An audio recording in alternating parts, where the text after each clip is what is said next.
The following program is sponsored by NARI of Central Ohio. NARI is the local chapter of the National Association of the Remodeling Industry, a not-for-profit trade group dedicated to setting the highest standards for home remodeling. NARI members stay up to date through professional certifications, continuing education, and adhere to a strict code of ethics. If you're looking for certified, reliable remodeling pros who are committed to doing your job right, check out the NARI membership directory or see their award gallery today. Start your remodeling journey at trustnari.org. Remodeling is more than just nails and drywall. It's passion, grit, and more than a little bit of humor. Welcome to the Remodelers Roundtable, where we talk shop, share stories, and get to know the people shaping the industry, one renovation at a time.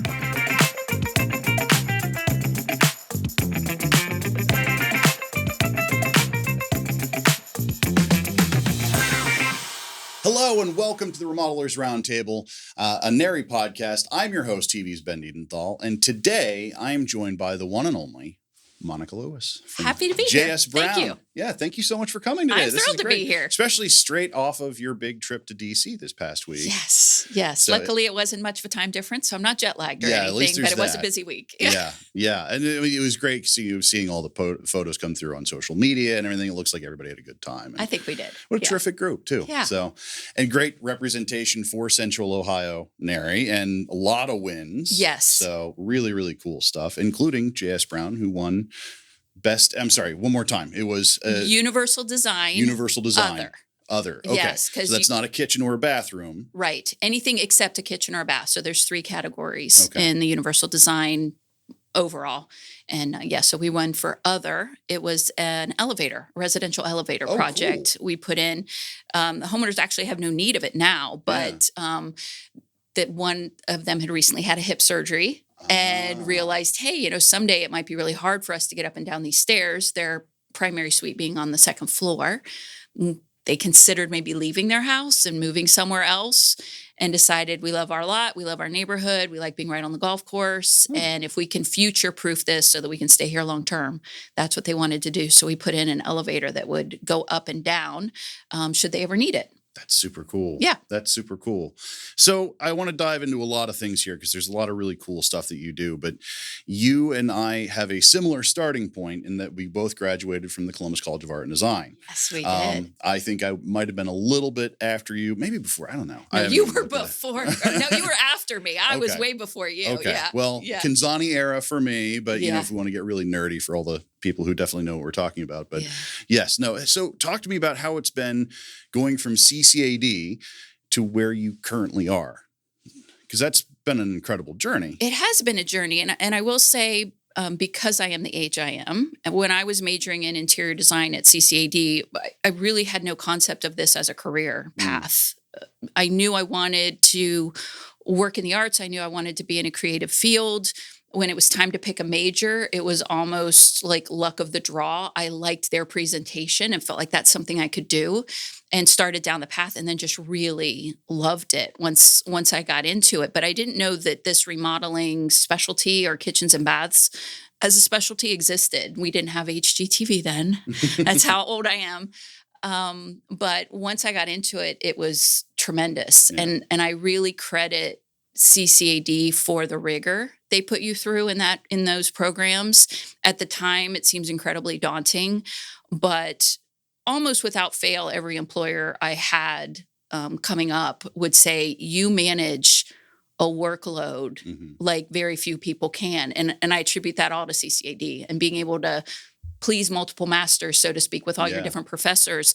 Clients are the same way. 100%. They really don't care what else you have going on. They worry about their project. They're the only client that you have, as far as they know. And rightfully so. I mean, they want to be first, and that's understandable. Correct. So you have to learn to budget your time, juggle multiple things, and handle a heavy workload in this industry. Certainly demands that. And so I think it prepared me really well. Yeah. So you've been with JS for 20? It'll be 24 years in August. Oh my gosh. Yeah. Wow. So I'm going to take you way back. Okay. Do you remember your first project?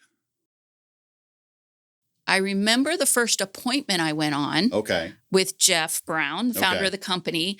I had broken my leg and was still in a cast Oh my when I God. started at the company. And I remember having to get up into his enormous pickup truck. He had this jacked up, sporty pickup truck. And for a second, we thought he was going to have to boost me up. And it was like my first day. So I do remember that. And we did not get that job. I don't know if my broken leg made a poor impression. But soon after that, I worked on a project that was one of Jeff's long-term clients. They're still a client to this day. They're lovely, lovely people. We've worked on their entire house and their kids' house. And it was a primary suite.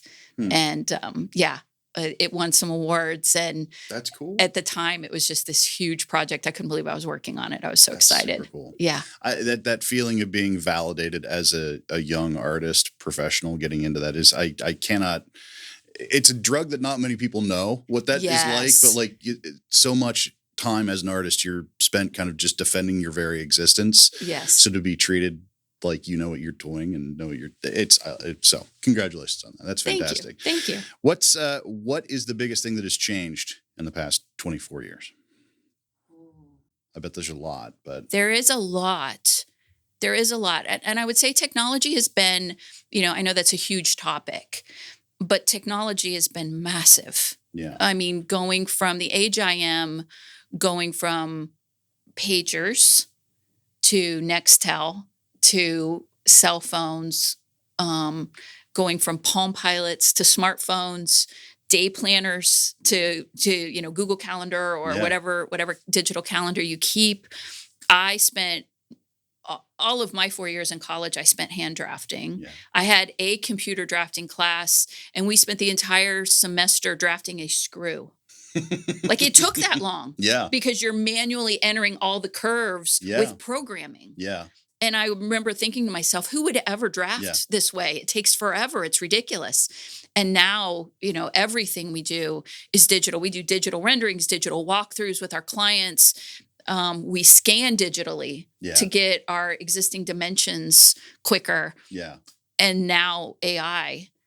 I was going to ask, how does AI incorporate into what you guys do? We're still figuring that out. Yeah. Honestly, it's a new enough platform. I use it right now more as a filter and as a refiner.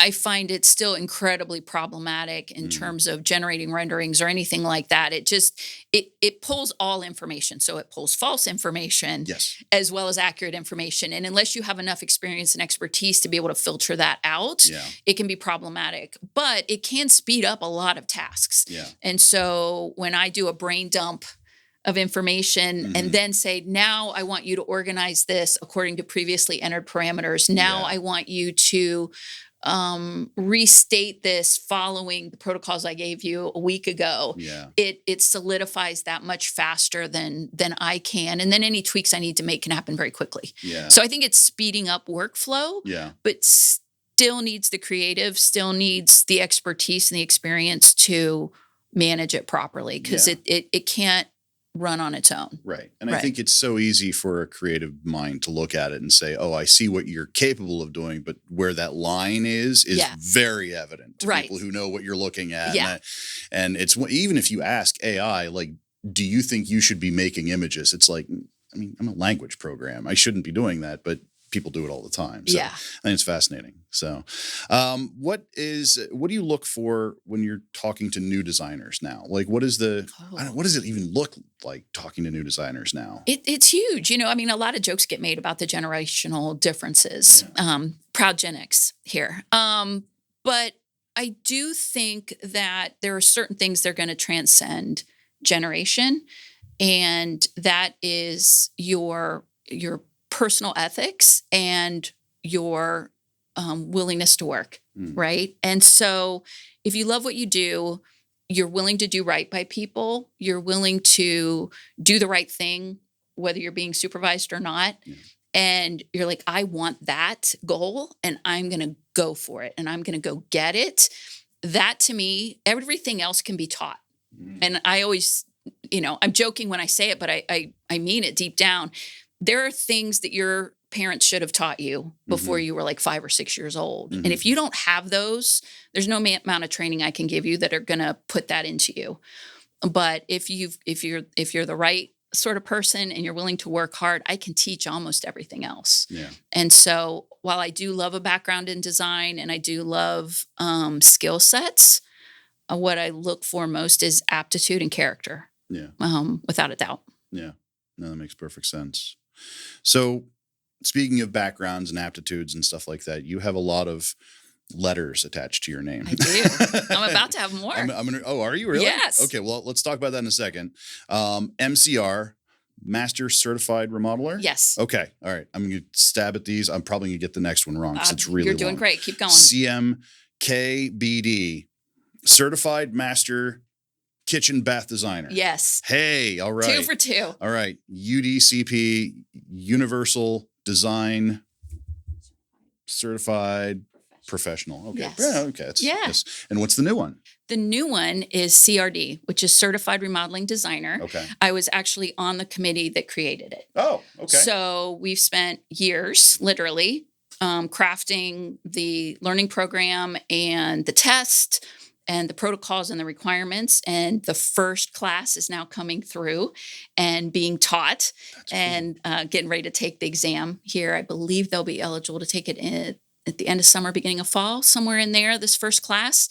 And all of us who created it are taking the test and going to get our certifications. That's with got to be them. very rewarding to do that, to build this whole thing. You have no idea. And then the fruition at the end. Yes. That's so cool. Yeah. That's so cool. So talk to me real quick about what all of these, obviously they're Master Certified Remodel. What does that mean as a certification for somebody in your line of work? So MCR comes from NARI, National Us, which what we're here for. But NARI promotes education highly above almost all other things, raising the bar in our industry. And Certified Remodeler is a very broad-based certification where you cover everything in the business, stuff in the field, design side, sales side, marketing, business, ethics, advertising, all of that stuff. And once you've had your CR for a certain number of years, if you have multiple certifications and you meet other criteria, then you're eligible to apply for the Master Certified Remodeler, which is a CR, but with lots of experience. Gotcha. And the UDCP is Universal Design and is based on teachings for making your designs and your spaces function for as large a percentage of the population as possible. Okay. A lot of people think of it as an ADA or facilitating people who might have some physical limitations of some kind, but it's really about all ages, all sizes, all abilities, and making it work for as many people as possible. And then the Certified Master Kitchen and Bath Designer comes from the NKBA. It starts off as a CKBD, Certified Kitchen and Bath Designer. But again, after you've been in the business a certain number of years with that designation and you meet some other criteria, then you can qualify for the Master designation. Gotcha. Wow. That's a whole tract. I didn't realize that was all something that NARI was putting out for the remodelers. And that's super cool. Yeah. That's awesome. Somebody who's getting into your line of work, what advice would you give somebody who's starting off? So for somebody that wants to get into residential remodeling, which is specifically what we do no new build and we do no commercial work to speak of, very little. I think it's important that you understand what skill sets you're going to be needing that are beyond the immediate job you want to do. So for instance, our project managers are really good carpenters and they have good working understandings of all the trades, HVAC, plumbing, electrical, all of that sort of thing. And they may have a specialty in one subset or another, but they're functional in all of them in terms of their knowledge base. But they also have to be good schedulers. They also have to be good job site managers. They also have to be good with people.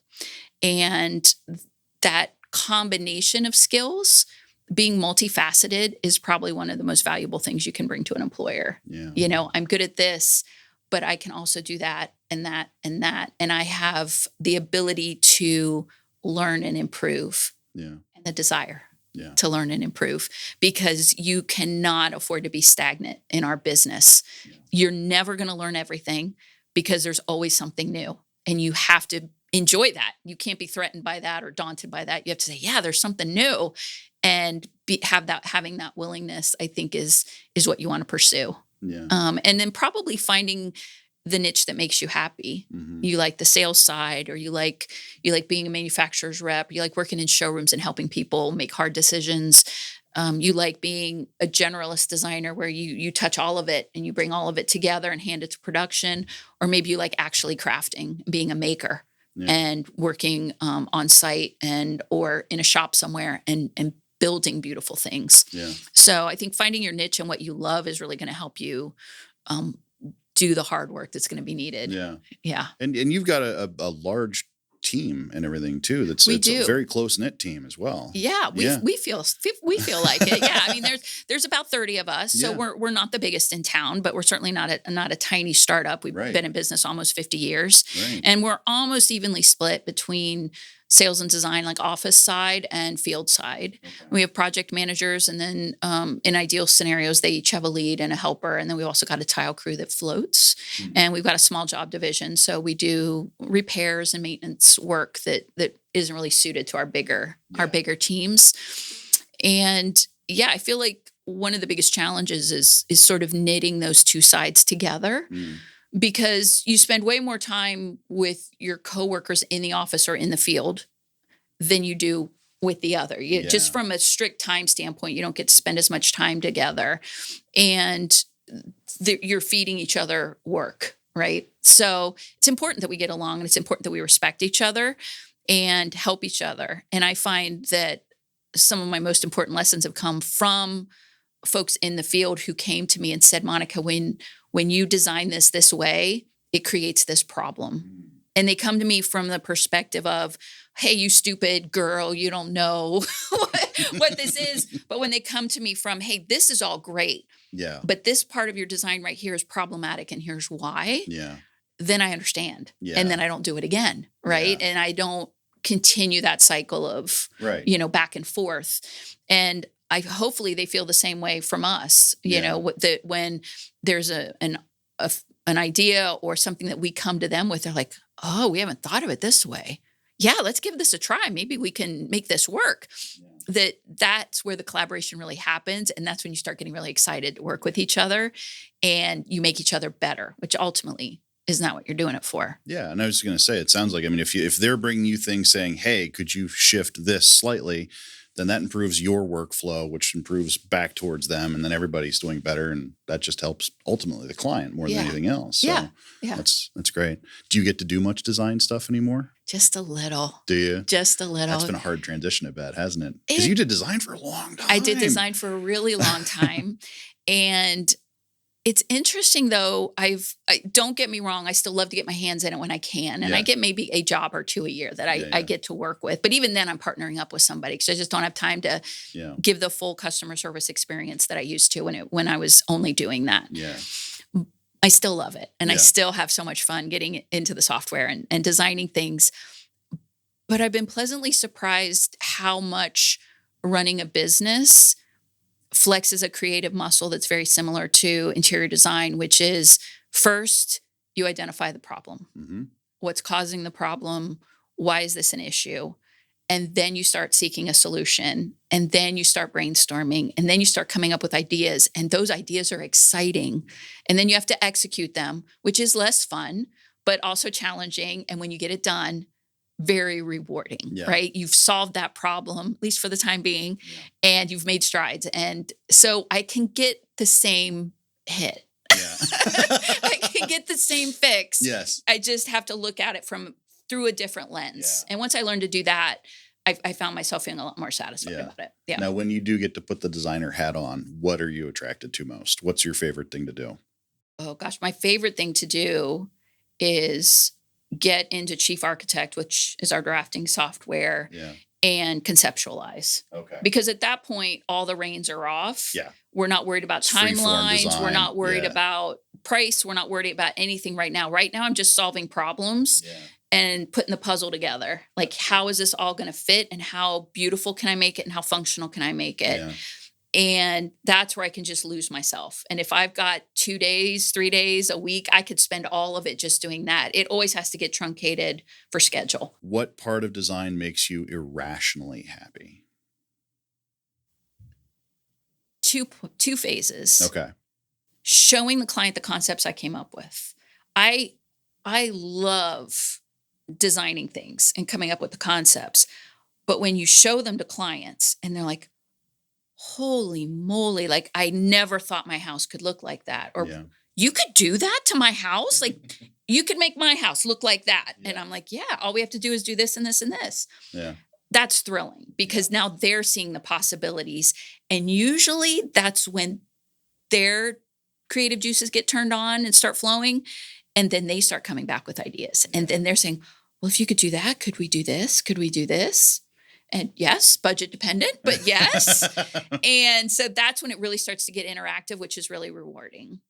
And then at the end, it's more anticlimactic than it looks like on TV. You know, on TV, it's like they open the door and they pull the curtain aside and it's the first time they've ever seen it. And oh my God, you know, our clients are living with it for months by the time it's done. And they're kind of like, seeing get the hell out of here by the end of they're it. seeing it come together. They know what it's going to look like. But that completion and knowing that they're in there and they're living in it. And I didn't just make something pretty, which I love doing. I like to paint. I like to make jewelry. I like to do other things. I like to make pretty things. But this job, I make something beautiful, and now your quality of life is better. You have more organization. You get to spend more quality time with your kids doing homework because I took the wall out between the kitchen and the living space. You get to have guests over more often. You get to have family come and stay with you. We did that. And that feels huge. Yeah. And it's incredibly rewarding. That's cool. Yeah. That's very cool. So let's talk about Neri for a second. So how long have you been involved with Neri? Since the beginning. Okay. Very early in my career, a manager volunteered me to be on the Home and Garden Show committee with Neri, and I have been with it ever since. Yeah. I've been on the board a couple different times, and of course, I've gotten my certifications, and love attending the Neri chapter meetings when I can, and got involved obviously at the national level with the certified remodeler, certified remodeling designer project.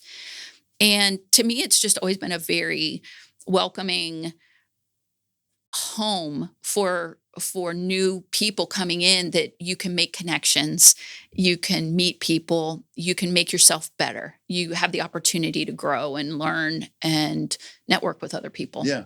And have you done other networking type of? Yeah. There's nothing quite like Neri as far as my experience. Same. Neri feels like you're hanging out with friends and families and neighbors and that sort of thing. And a lot of networking is, here's my card, give me yours, and end of transaction. Yeah. You know? And some of them, there's chambers of commerce and there's other professional organizations, and there's no shortage of places where you can go and meet people. But if you're not particularly extroverted, or you're not particularly comfortable just walking up to strange people and saying, hey, here's who I am, that can be really daunting. And again, I feel like Neri is very welcoming in that way. And there's also a lot less hierarchy. Yeah. It's not like remodelers are up here and suppliers are down there. So when I first joined Neri, I was with a supplier, and we were just as valuable as the contractors. And whether you're young or old, there's just not a lot of that cliquishness that might make you feel unwelcome. Neri is very egalitarian that way. Yeah. And everybody's welcome, and you can have fun with anybody at a meeting. Yeah. It's a great time. Yeah. It's always fun. It's like every time I go to a meeting, I end up chatting with somebody who I either haven't chatted with before, and you make new friends every single time. Yeah. And then every time it's like, hey, how's it going? It's wonderful. And just as a resource for people who are looking into remodeling and that sort of thing as well, it's just a great place to go and find people that match your vibe. Yeah. Yeah, for sure. So let's talk about what keeps you grounded. You do a lot of things. Obviously, you're involved in a lot of things. Do you have a lot of free time, or not really? I think I have a decent bit of free time. I think that's one thing I've gotten better at as I've gotten older, is recognizing, when I've hit my limit and I have to sharpen the saw, so to speak, and I need my rest, and I need to spend time with my family, and I need to hang out with my friends and do things like that. I make space for that. And I think I've gotten better at that as of late. And lately, some things I've really been enjoying doing are, hanging out with my boyfriend, my partner. We do a lot of social things together. My niece just turned 13. And she is so much fun. And right now we're planning a trip to Chicago this summer. We're going to take her and have a good time with that. And, long-term friends. And I'm lucky enough to still have my family, my parents. And so we spend time with them and my brother. That's great. So yeah. Yeah. Very cool. Pets or anything? I do not have any pets currently. I've been a big cat and dog person my whole life, but my boyfriend has a tarantula named Carmelita. Okay. And Carm sits in a really beautiful aquarium, and Are we you get okay to. with spiders? Obviously, it's not a problem. I am okay with her. I am okay with her. It really spiders don't freak me out in general. Like if I see one, I'm not terrified of them. I'm not keen to make best friends with every bug I see, but it's not like I'm terrified of them. And watching her, she's fascinating. Yeah. And so I've developed a little bit of an affection for her, but it's, she's a hands-off pet. She stays in there. We don't handle her. They're surprisingly fragile. Yeah. And so we don't handle her. Yeah. She did get out once, and that was a terrifying experience. I didn't even know it had happened. But she was found and brought back home, but there was some concern with that. But yeah, so right now that's it. I live downtown, 6 floors up in the Hartman building, which used to be a very historic hotel. Yeah. And the thought of some poor dog having to get walked up and down, going up and down an elevator just to go to the bathroom. That's a lot. Doesn't seem kind to them or me for that matter. Especially at 2:00 in the morning when it's snowing out. Yeah, the whole thing. Very nice. Well, so what is next for J.S. Brown?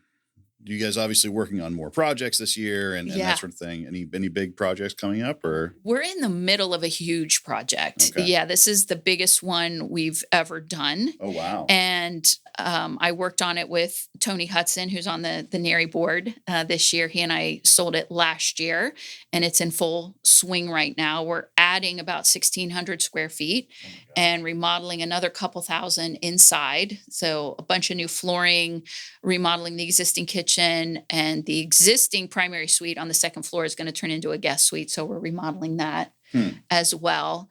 And it's a long one. We started it last year, and it's going to run all through this year. Wow. Yeah. So that's the biggest one we've ever done. And those are incredibly exciting. Yeah. It's fun to say, oh, this is the biggest one. But it's also an awful lot of eggs in one basket for a remodeler, and to feel like this job has to be on time and has to be financially successful, or else you've wasted all of this effort and dedicated so many resources to it, that it's also a little bit nail of a nail biter when you have a job that's that big and takes up that much of your time. But it's the same stuff we do. Yeah. And it's in very good hands with Paul. He's running it. And it's really exciting watching it come together. Do you still get nervous about projects sometimes? Or is that harder these days because you know the industry so well? Yeah, I wouldn't say nervous. Okay. Nerves to me almost imply I'm not up to this. It's more like there's some anxiousness to make sure that we're dotting all our I's and crossing all of our T's and putting our best foot forward, setting ourselves up for success. And one thing you do get after you've been in the business a really long time is you start to understand all the things that can go wrong. And it's really hard not to let that make you a pessimist. Yeah. Excuse me. So, just looking at, hey, yes, these things could go wrong, but here's what we're going to do to safeguard against them. Mm-hmm. But here's all the things that can go right. Yeah. And here's what's exciting about this project, and just keeping everybody's spirits up for that, So yeah, I wouldn't say I get nervous, but there's some jobs that are going to demand more because of their complexity or the condition of the house, or it's something you haven't done before in some way. And it's a higher bar to clear for whatever reason. It's just a different thing, and you just set yourself up. Yeah. Yeah, challenges, right? Yeah. Very cool. Very cool. Well, okay. So how can folks follow J.S. Brown? Is there social media, or how about you? There's a ton of social media, and I'm working hard to expand it as we speak. So the shortest answer is J.S. Brown Co. Okay. That's our handle on almost everything. We are on Instagram, Facebook, Pinterest, YouTube. We recently joined Reddit, LinkedIn, So everywhere, basically. and house.com. Okay. Yes. All right. Yes. Wow. All right. So lots of different places. Lots of places to see us. All similar naming and everything like that. We try to. Yes. Very nice. Yes. Monica, thank you so much for coming in and sharing. Thank you. Really appreciate it. This was really fun. I appreciate it. Thank you. Thank you. Thank you so much for tuning in, and we will see you next time.